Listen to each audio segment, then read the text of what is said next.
Hey, it's Brooke and Jeffrey in the morning. You can scroll it later, or better, you can listen live to Brooke and Jeffrey every weekday morning. Big fun, real moments, the laughs that make your day. Your station, your city, right now. That's called radio. In Seattle, that's called Moving 92.5. Welcome to Talk Cosmos, the show where Sue Rose Minahan and her guests bring you insightful conversations to awaken heart and soul consciousness. Come journey with us exploring the meaningfulness of astrology's energetic cycles and get ready to understand your path in the cosmic roots of the stars.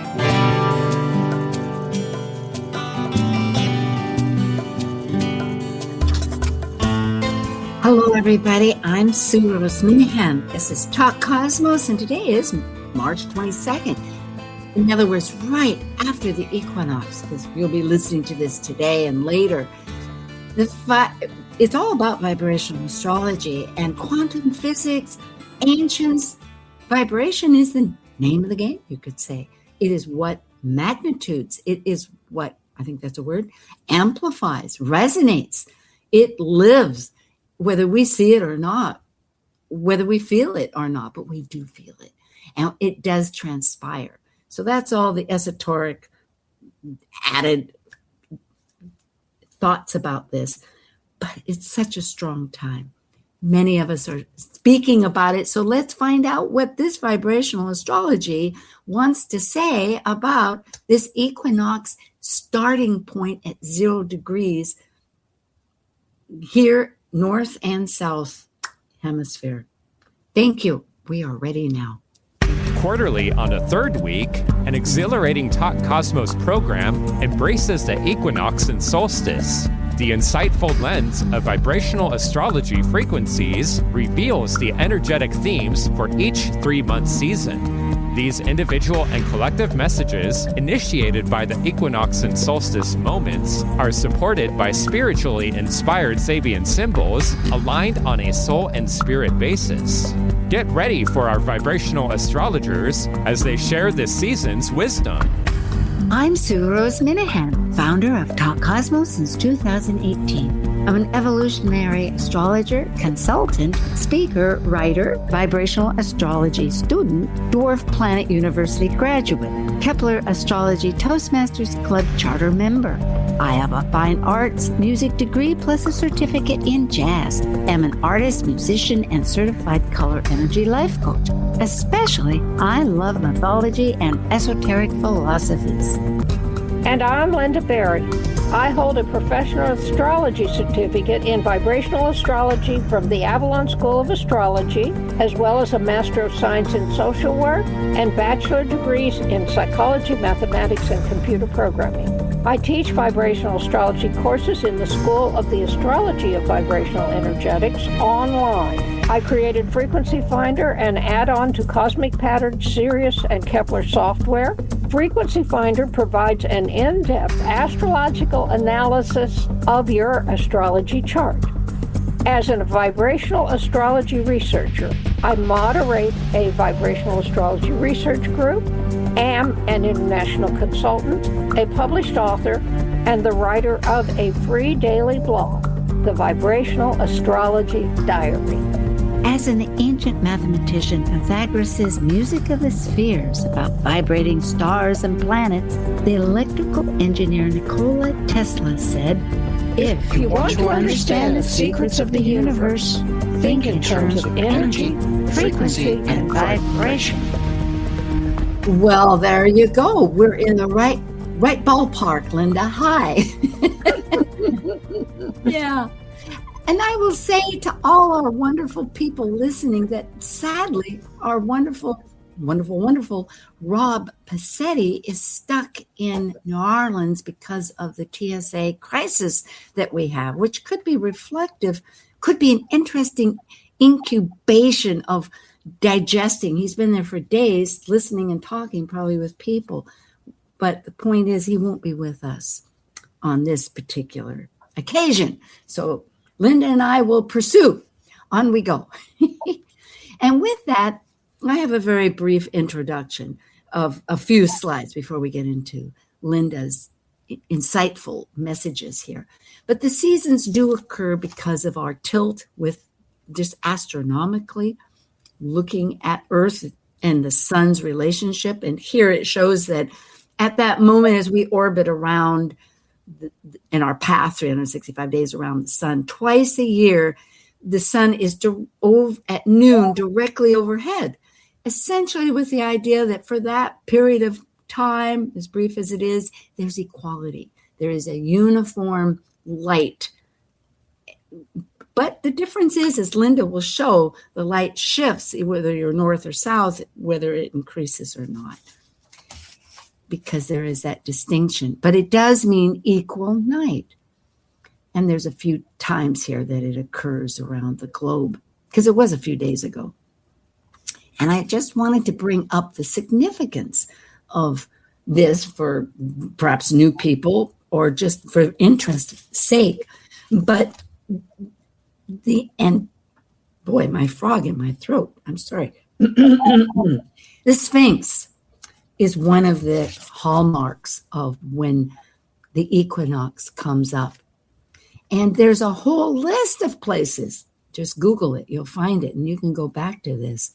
It's all around the world because it's not just the solstice, but this is the equinox that people are registering as a declaration of significance, however it is, but also on a very metaphysical basis of starts. What is vibrational astrology? It is frequency. There are many techniques. Some of them you'll discover today. And there are classes. You can go to Linda. She has an introduction. We'll find out about that. I'm going to speak less because this frog wants to intervene. Here are a few of the simple definitions of how vibrational astrology has, through their research, discovered the essence. And of course, these can be expanded upon, but it really clarifies what the thought is. And with the sun and the moon, it all has to do about time, because the light is evident. You see it with the sun, or else it's reflected with the moon. Again, we're not alone. Tesla, to find the secrets of the universe, think in terms of energy, frequency, vibration. And that'll end it. We'll go to Linda's now, and we'll come back just for that during half break. Thank you, Linda. Are we ready to start? Yes, you're on, and I'm going to. Okay. All right. Then let's put up the slides.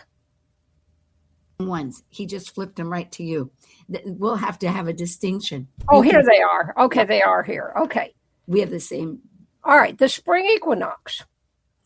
This is a time of balance. You know, the interesting thing about this is the one time twice a year in the spring and the fall when all over the world, the day and night is equal at the same time. We're all equal for one instant. And then we split again. And half of us get longer days and half of us get shorter days. But there's those 2 points of balance every year where we are equal. And I'm trying to overcome northern parochialism. I can't say the word well. I like it. So I put down that this is the spring-fall equinox. Because in the north, it's a spring equinox. In the south, it's a fall equinox. And we are all equal, folks. All equal. So now the difference is that in the north, we start to have our days get longer. In the south, the days start to get shorter. But everywhere we shift.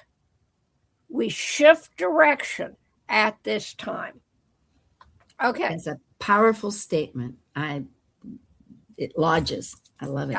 Now, here's the chart for the spring equinox. This is for Washington, D.C., but it doesn't matter. It would be the same chart anywhere in the world. It's just a little different place on the wheel. The most distinctive feature of this chart is related to the fact that we just had Saturn conjunct Neptune in 0 of Aries. An extraordinary which is event. An extraordinary event. It affects the next 35 years. It will be 35 plus years before Saturn and Neptune conjunct again. And it won't be in Aries, yes. And it won't be in Aries, that's right. So, but this was not just in Aries, this was in 0 of Aries, the very beginning of the chart. And now what happens? The sun comes through and spring starts, 0 of Aries. So we have here, as you can see, Saturn and Neptune are still very close to each other and very close to the sun. They're all still close enough to be a conjunct, and the equinox was on the 20th, and the sun, let's see, yesterday it was conjunct Neptune. Today it's in between Neptune and Saturn. In the next day or two, it's going to conjunct Saturn. So we're getting the whole thing like a replay, a re-energizing of that Saturn-Neptune conjunction. So the sun being close to and approaching Saturn and Neptune, this highlights the dilemma of the Saturn-Neptune conjunction. Connection to fundamental truth, penetrating the illusion, all the illusions to get to the foundational, fundamental structure and truth that underlies it, or getting caught in illusion and deception and delusion. The power of that is amplified by the fact that this is the 0 point of the chart. So in other words, this whole message, I think I'm going to keep in my head, and maybe others, as you find the other vibrations that are being transmitted through this chart that vibrational astrology sees.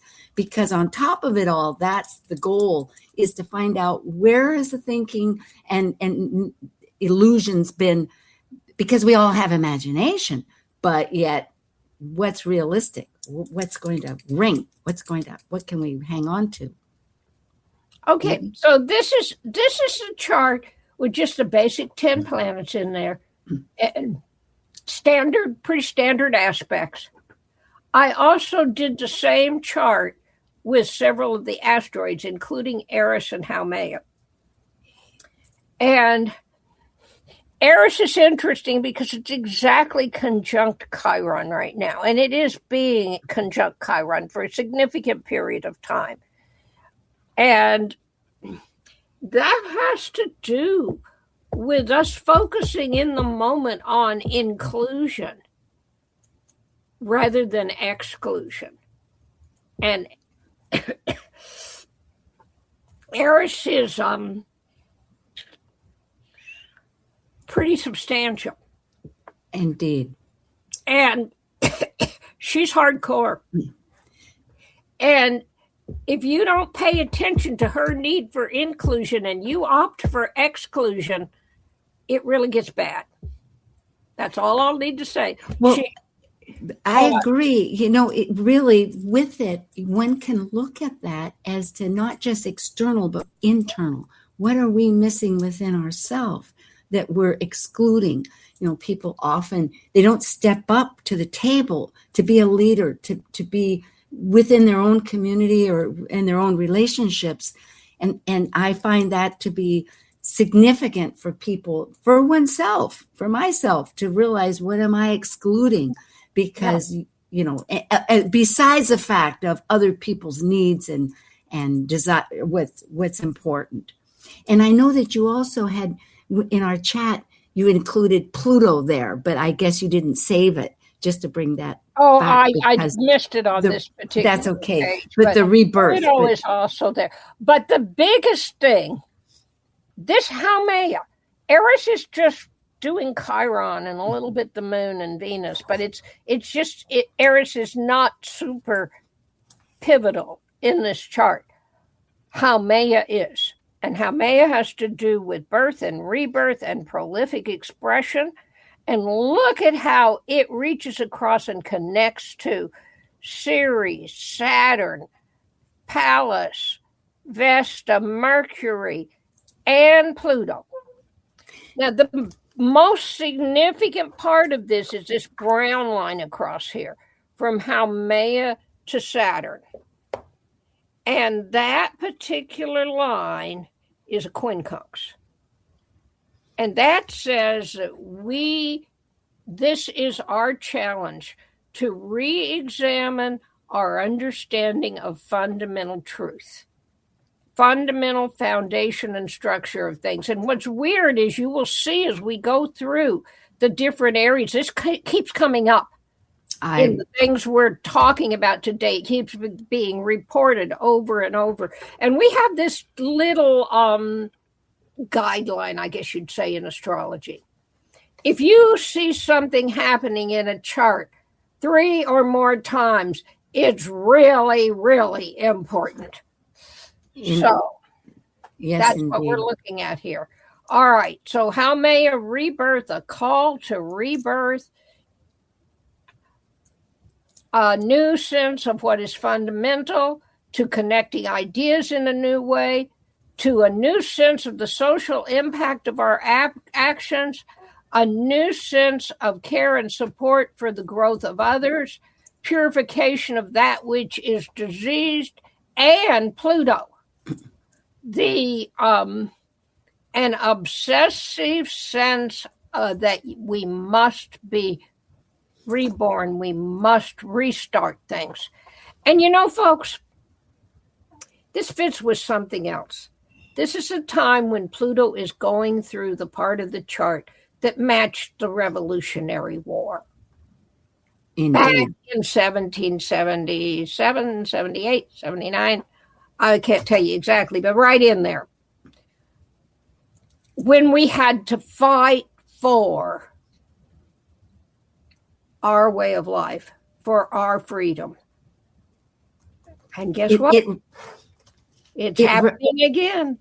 It is. I'm so glad to have you say that, because it's a replicated experience. It isn't just a one. It's not identical. But No. It's very clear, because I'm strong with this. In fact, next week I'm going to be talking about this very much so, because the war was between 1775, and it really didn't end until 81, and then and so all during this time. And then there was a period of about 10 or 12 years before they got the Constitution together. Well, that was 1789. And that's exactly what we're talking about next week with Linda Winterland. Exactly. So we were reforming and trying to negotiate and all these ideas about which way to go. I love this idea that it's ideas, it's how it socially relates, it's and the inclusivity with the transformation, however you want to say it. It's a whole package that involves everything. Okay, so I'm going to share a concept with you today.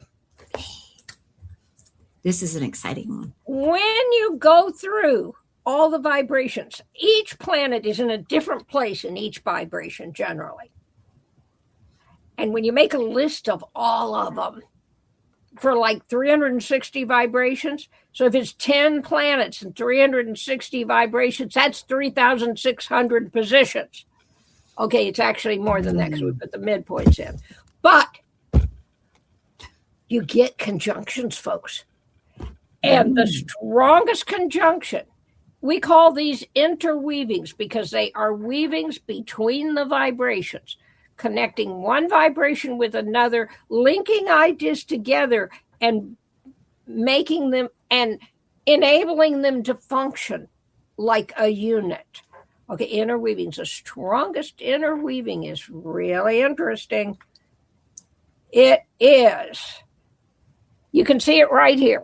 See in the orange box. Mercury at 29 of Aries 48. Venus at 29 of Aries 48. They're the same place. So I put together some interpretation of these. And what's going to happen is Venus operating in 145 energy is going to join with Mercury operating in 166 energy, and through their middle point, they are going to be the theme of the spring. So, Venus at 145. This is about getting involved in or exploring, interacting with, exploring different ways to live life. The map for the society. Every society has a map. That's the map of how it works, how the power is handled, how power changes, how people greet each other, all those kinds of things. That's all part of the social map. And right now, we know our map has failed. And we're working on figuring out how we want a different kind of map. And isn't that an interesting replay of the process at the start of our country, when we knew the structure we'd been living in had failed, and now we've got to figure out another one. It is. And the factor, which I know you had hoped to do, is 29 times 5. And for vibrational people, I know I'm toggling between people that knew nothing about vibrations. Is 29 times 5. Yeah, but I'm just clarifying so that registers too with the fact that of the map that you're talking about in the exploratory. Right. But it does, it rings. So we're looking for a new organic sense of life to rise up within us. Oh, there's hope there. So next, that's good. Mercury in 166, the other half. This is 83 times 2, folks, for those of you that work with the numbers. To do your own thing, reaching outward, breaking the barriers of expected behavior, reorganizing the patterns around you by rearranging the mental concepts you encounter. Ooh, that's powerful. Okay, so when we combine them together, we get something like this. To be able to communicate beautifully, that's Mercury, Venus, and effectively about a new model for living life where you can communicate in ways that transcend the barriers of society and move beyond expected behavior. Now, here's the deal. When you have, this is 145 and this is 155.5. Where in the world did I get that from? If you take 145 plus 166 and you divide it by 2, the average or the middle is 155.5. Half 5. And this is the central focus of the interweaving. Because when I discovered this, I can't believe this. And then after a while, I played around with it. I actually proved mathematically that this happens. And you don't want to see the mathematical. I've been in class and I did prove it. You did. And I jotted it down because it rang, mathematically, but still. Yeah. So now in this is the one on the inside is 145. And we've got the Mercury, Venus in 145. Let's see. This is what I was on. Mercury, Venus in 145. It's up here. It's 15 of Gemini, 37. Up at the outside ring. Yeah. No, not the outside ring. The Mercury, Venus midpoint. The point halfway between Mercury and Venus here in 145 is 15 of Gemini, 37. And the Mercury in 155.5 is sitting on it. Yeah, that's what I meant, on the outside, ring. Yes, sitting on it. Yeah.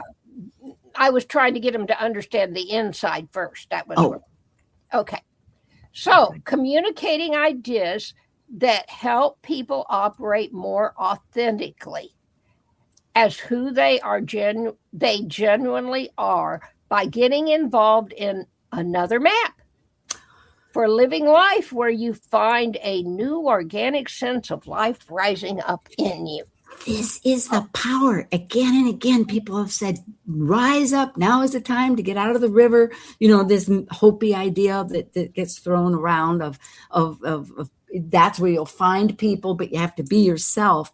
So this idea of being authentic to yourself. It's really big here. It goes through this whole chart. And that's where Eris is saying, be all of yourself. Yeah. That 155.5, if you're like me, when I first saw 0.5, I went, what in the world do I do with this? But and then I realized, and have since verified with research, that 155.5 combines 155 and 156. The element that's shifting between 155 and 156 is embodied in 155.5. So 155 is 31 times 5. That's significant. All right, which is experimenting with different ways of organizing society, taking into account the importance of personal integrity and authentic behavior. And if I might just add in, because we do have a little time, well, we'll get through these charts and we'll come back. But the fact is that 31 really does emphasize that each one of us has this idea of what we really see the world as, our focus of reality. How we think the world needs to operate. Yeah. So we're dealing with everybody that's operating on that level and in an experimental way. Yeah. Now, the 156, you can see that 78 times 2. Well, if you break the 78 down, it becomes 13 times 12. Woo, that's a tricky one. Yeah, which is a very interesting vibration. Because 13 is about tuning into the genuine center or core of yourself. And 12 is about harmonious action. Yeah. So you get something like making changes that are more fluid and harmonious, that enable people to more truly and genuinely, to be more truly and genuinely themselves.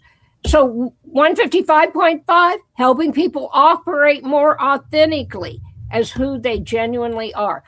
That's a major theme in the spring equinox, folks. Okay, so here's the first half of it we already talked about. I accidentally skipped the slide on 155.5, had to go back. All right, so there's that. And then we have Venus. Shall we come back to this, or do you want to continue? We could take a break. I don't know. Okay, we'll take a break and then we'll go on. Yeah. So in other words, what we're dealing with is this whole, like an arrow going forward, us engaging by being the true self and helping others be their self, and through the muddle, figure out what's going to really be the truth of past the faults. Thank you, Linda. Thank you so much. I'm inspired. I know we'll be right back. This is just a brief getaway. There's so much more, and Linda has good information. So we'll see you in a moment. Bye. While we take a break from this week's edition of Talk Cosmos, let's take a look at this cycle's archetype. We're currently in the period of Aries. By leaving a cycle based upon completion, the energy of Aries sparks initiation, creating action to separate into a new cycle of life. It's a fire sign, which means it will involve great emotion. And because separation may create resistance, it also takes great courage to break away to new ways of becoming. Talk Cosmos ignites insightful conversations to awaken heart and soul consciousness with hour-long programs every Sunday at 1 p.m. Pacific on KKNW. Also available to watch live on the Talk Cosmos YouTube channel and Facebook page. While you're there, make sure you click their like and subscribe buttons so you get the full Talk Cosmos experience. You can listen to earlier podcasts since 2018, either on most podcast carriers or under the video tab on Talk Cosmos YouTube. To join our expedition and find out about upcoming programs, sign up for the newsletter at TalkCosmos.com and launch your week into the cosmic wonder.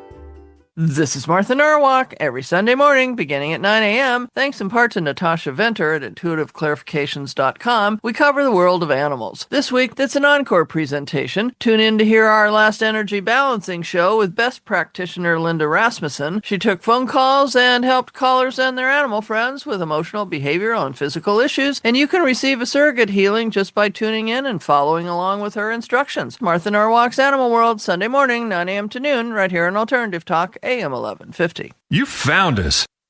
Maybe you've been guided to listen. Alternative Talk 1150. Hi, we are right back again, and here just a real quick, brief intro to remind people about how to find Linda.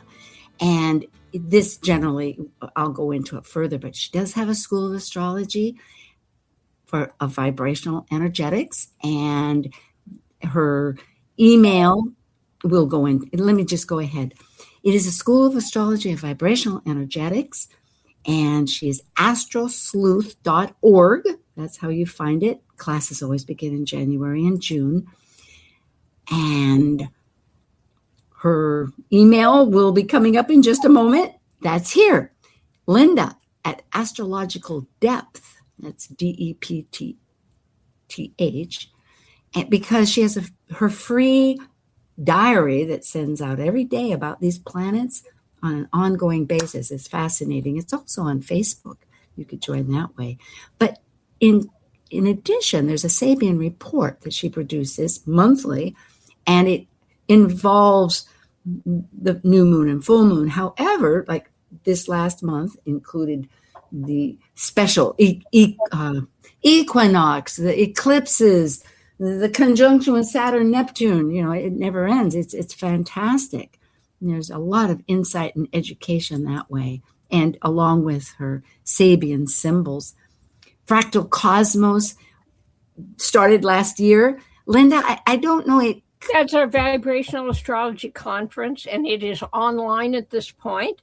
And we're planning to have one in November. We'll be giving you some more information at the summer winter solstice, and the fall spring equinox. We'll be giving you more information about it. But we are planning to have a conference. The second one in November, about a week before Thanksgiving. Yeah, because last year it was Labor Day, and that's UAC this year, so we'll have rest and be ready to charge in online. Wonderful. And Rob Passetti, who will be with us in the summer winter solstice. With the summer winter solstice.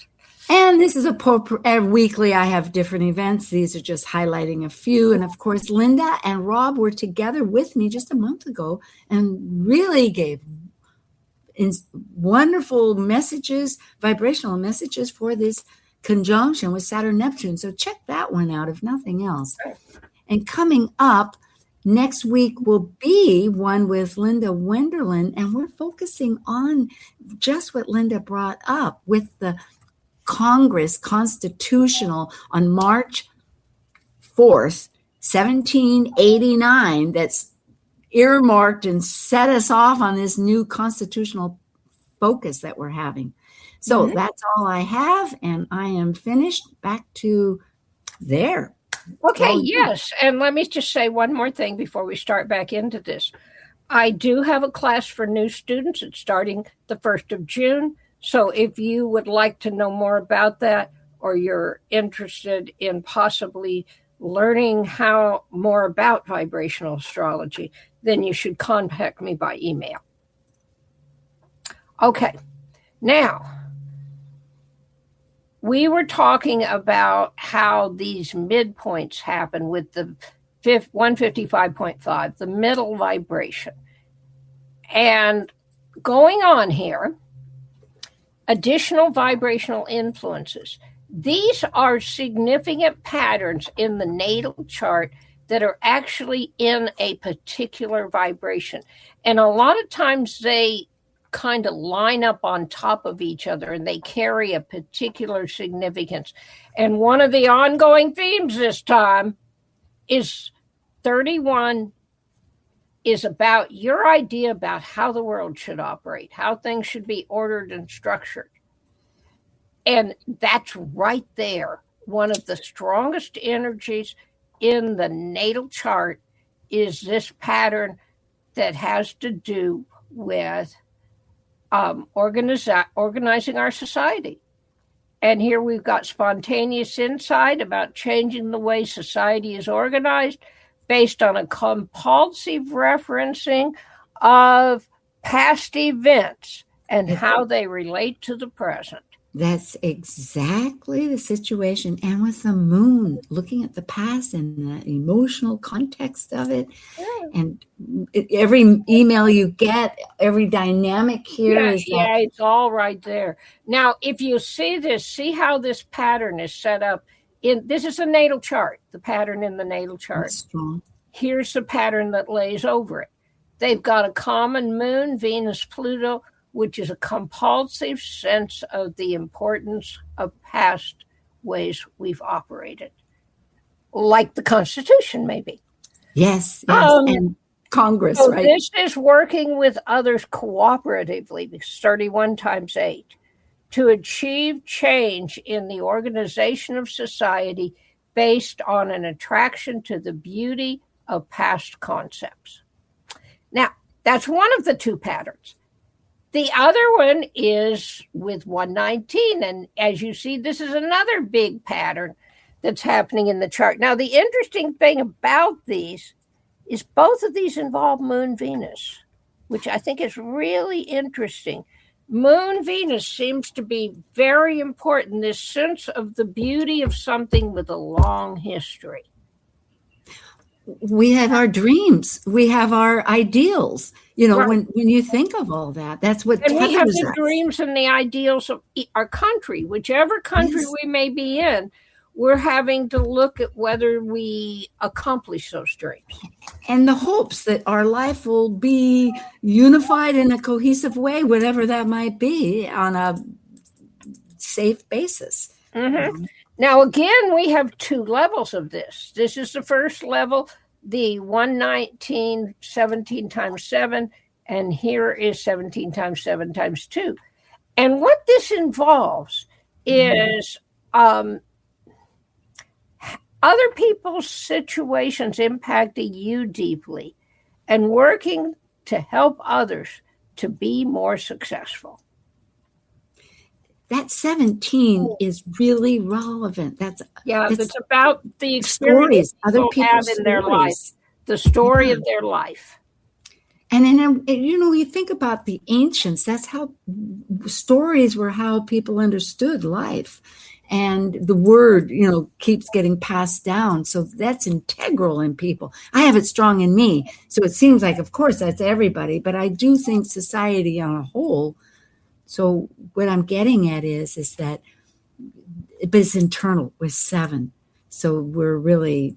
Yeah, the 7 makes it very internal, organizing ourselves inside based on what we learn from other people's experiences. All right, this is the second level of that. And here we have responding in the moment to help others to reorganize and realign their lives more successfully. Okay. So that's the chart work, and we have left the Sabian symbol lessons. Yes. Shall we go ahead, Sue? Oh, absolutely. Because I think just to tie in so far what we have, at the very beginning, we were looking at the rebirth. And rebirth is not just changing the channel that we watch or a different Netflix program. It involves a deep, cathartic involvement of our own self and others. So all of this, it's very indicative that this is a big story that we're engaging in. I mean, right now, this is our spring event for 3 months, folks, of this dynamics interchanging and getting like your story, my story, what you think of in life. So yes, did you have any thoughts about that? Okay. Too? The first symbol is really set me back.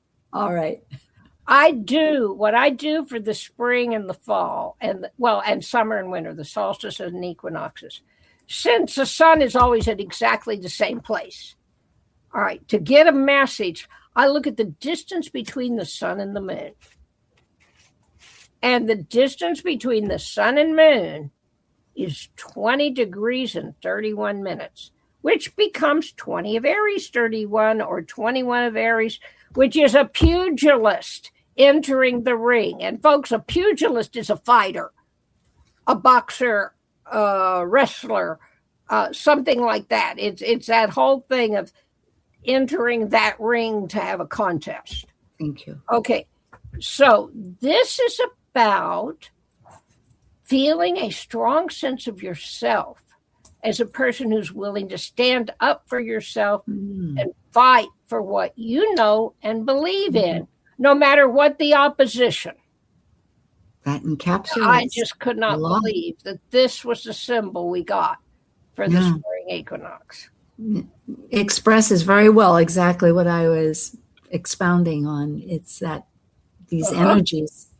Standing up for yourself. I think that's the whole message. You got to have all of yourself. It's yes, and interacting, being brave, having courage. So, okay.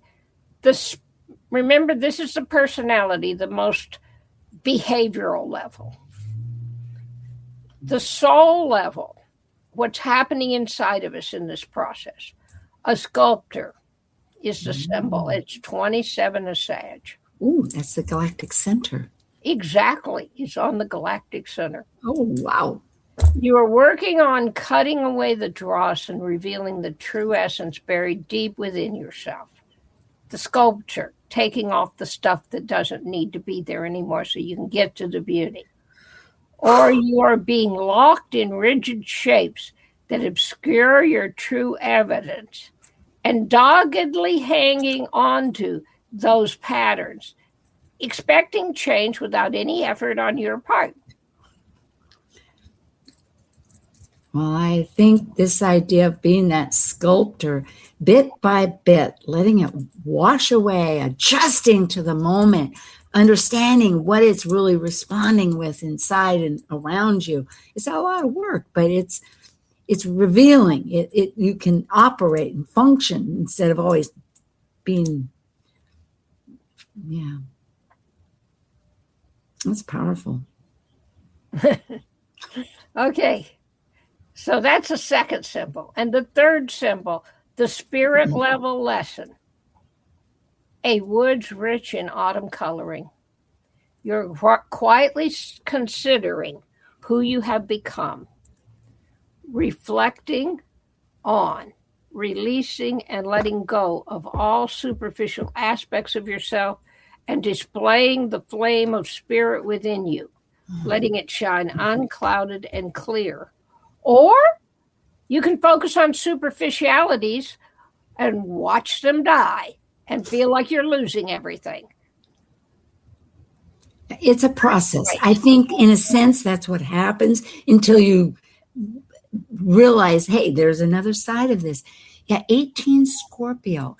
And especially, what a beautiful image of autumn coloring. It is. All those favorite colors and the changing of it.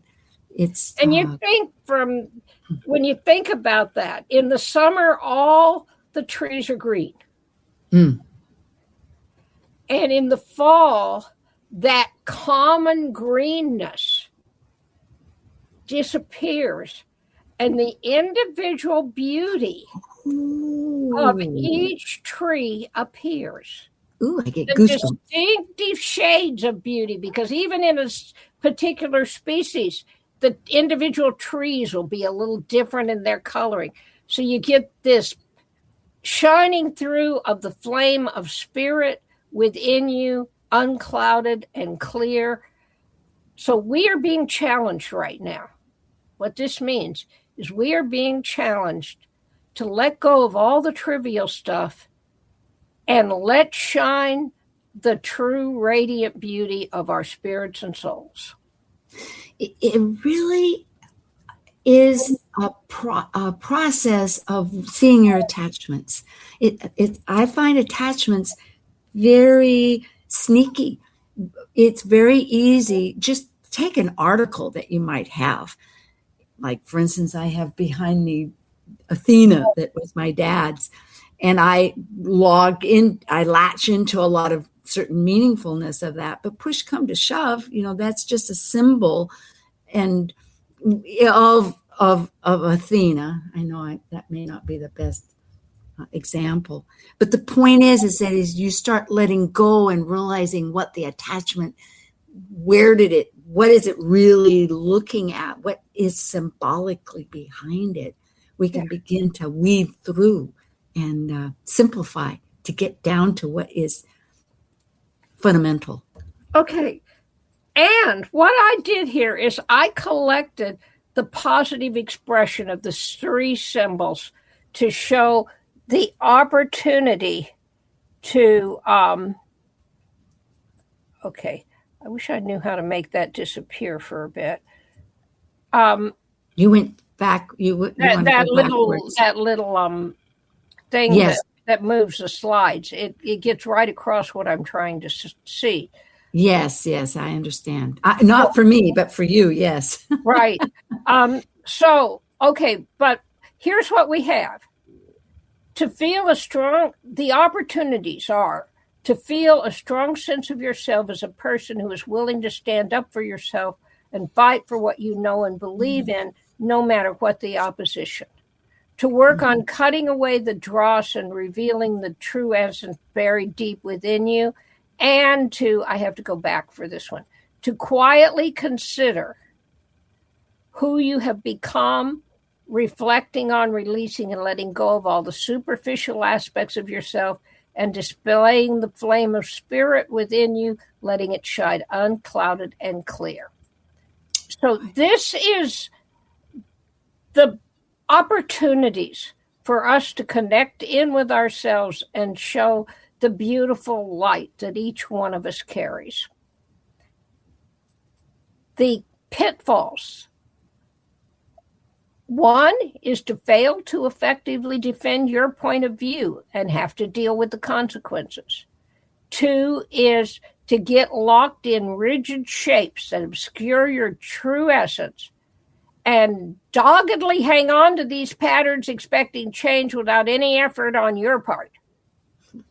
And three is to focus on superficialities and watch them die, feeling like you're losing everything that is of any importance in your life.